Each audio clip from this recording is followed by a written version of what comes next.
Myanmar in focus in tonight's think tank. The National League for Democracy will be the main opposition force in the new parliament. Its leader, Aung San Suu Kyi, as we told you earlier, will take her seat in parliament for the first time on April 23rd after sweeping to victory in the April 1st by-elections. So to discuss the developments tonight, we have Channel NewsAsia's resident analysts joining us, Associate Professor Simon Tay from the Singapore Institute of International Affairs and Dr. Alistair Cook from the East Asian Institute. All right, guys, thanks for joining us here. Let's start with the chance for real peace with the Karen National Union. The president held meetings with the Karen people. So given that it has been waging the longest insurgency in Myanmar, what are the chances that they will finally come together?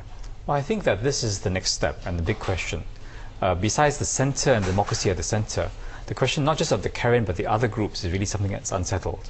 For the Karen, I think part of it will be economic in terms of the close investments and border line with Thailand.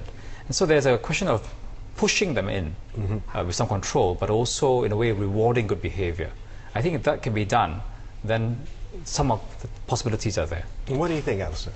Well, what we've seen is this 13-point plan which has come out from their meetings, and also a subsequent meeting with Aung San Suu Kyi.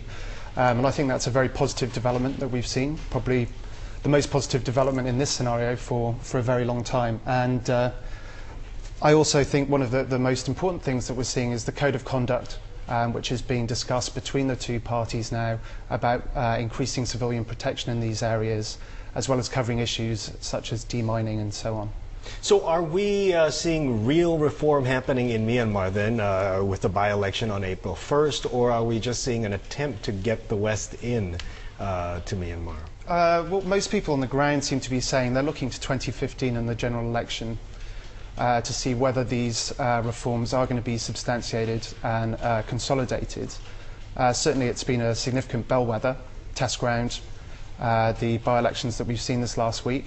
And certainly positive moves will be made by the US and the European Union in the coming days. We've already seen the US make some moves in this. I think for the short term, the thing to look out for as well is the response, if any, to the very strong results from the NLD in the by-elections. Because if you look at the sweeping nature of their victory and you project forward to 2015, then if you're one of the more conservative sorts in the present government, you'd be nervous. All right. With the U.S. saying that it will ease sanctions on Myanmar, and Europe perhaps will be doing the same thing, do you think it's too fast, too soon to lift these sanctions, Sam? I think the Americans have been very targeted.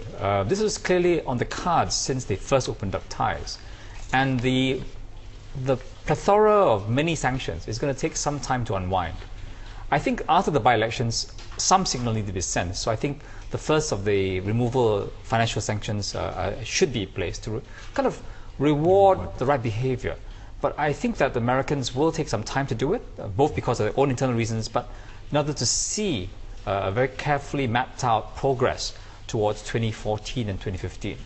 All right, Alistair, how do you think lifting these economic sanctions will change the dynamics between Myanmar's relationship with India and China? Well, certainly what we're seeing is that there would be a rebalancing if we get European Union member states or the United States becoming involved economically in Myanmar. Then there will be that greater competitive nature going on inside Myanmar, and that's certainly, hopefully, to the benefit of the people there. And we've yet to see how that will be translated. All right, Simon, if you were mentioning earlier that some of the conservatives within the Myanmar government might get nervous, do you think there's any chance that they will roll back any of these reforms that we've seen in the last few months? I think that the coalition that Thein Sein has built within his ranks hasn't really been measured. They've opened up a lot of different pockets of reform. And so I'm optimistic. I hope for the best. But it's a time where we must, as I agreed with Alistair, the longer term view is what we need. But for the short term view, one should be looking for some signs as to whether there will be some backlash or rollback. All right, before we continue, guys, let's have a look at some of the changes on the streets in Myanmar. We have colonial buildings that are apparently in need of restoration, and conservationists are hoping that they will get foreign investors to help out. Let's have a look at this story. This hotel has weathered many storms in its 300 years. The Strand was even used to house the feared Kempe Thai soldiers during the Japanese occupation in World War II. Dozens of colonial buildings in Yangon, like the Strand, have received cosmetic revamps over the years. But many others lining the heart of the city do not have that luxury. With a lack of funds for restoration, many face the threat of demolition. Only public outcry and Yangon's Heritage Trust stand between them and destruction. Most of them are okay. Okay, I think no need to tear down.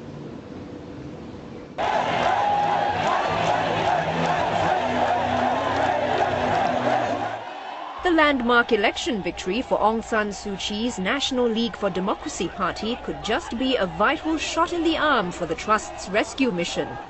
A promise by the United States to ease sanctions looks set to open the doors to international investors. With a surge in tourism and business opportunities, developers think that there will be more demand for office space, residential buildings and hotels in the years to come. I would imagine they would suit well for boutique hotels, service departments or high-end residential apartments. Okay, there's a lot of uses, maybe retail on the ground floors. I think with a bit of imagination we could put them to work. It is unclear how much money the Yangon Heritage Trust has raised so far, but the project of renovating the colonial buildings could cost billions of dollars. All right, Alistair, as we heard from that story, foreign investment is needed to do some of the reforms or changes, at least, on the streets of Myanmar. But how big of a role do local people in Myanmar play in this whole reform? Well, at the moment, up until now, they haven't played very much of a role. And hopefully with the representative turn in the government, that will be increasing, both through the political process, but also being involved in civil society activities as the political space opens up more and more. One of the interesting things I heard there recently with the Yangon Development Trust, the Yangon Heritage Trust, was that people were looking at remodeling these buildings as museums and so on, as well as just being boutique hotels and so on. So there are very many opportunities for these buildings to take on a new role. I think it's great that the country has quickly seized upon the need and avoid mistakes that other capitals have made. But obviously, instead of investment, foreigners will have to be mindful of that the Burmese are very nationalistic. And part of the reason they've opened up is that they don't want to be dominated by one country. I'm not sure they're going to trade China for the West. So really, there needs to be that balance of different investors coming in and giving space to the entrepreneurs from the country itself. Right, so we all hope for the best for Myanmar's reform there. Now, Simon, since you're already here, let's talk about North Korea. Yes. The international community, the international media has been invited to go in there and witness the celebrations of the 100th birthday of its founder. Should we be giving Pyongyang the benefit of the doubt with regards to the satellite launch? Well, I think the Pyongyang has played a very poor hand. When the deal was announced with the USA, with China helping part brokerage, that food aid, I think the headlines rejoiced. And this news is, 2 weeks later? And it's thrown a lot of us into question mark about the sincerity and the thinking through on the Pyongyang side. China itself has issued quite remarkable statements. So no benefit of the doubt for Pyongyang? I'm afraid not. Not according to Simon Tay. Thank you very much, Simon. Thank you very much, Alistair. Channel NewsAsia's resident analyst there, Professor Simon Tay from the Singapore Institute of International Affairs, and Dr. Alistair Cook from the East Asian Institute.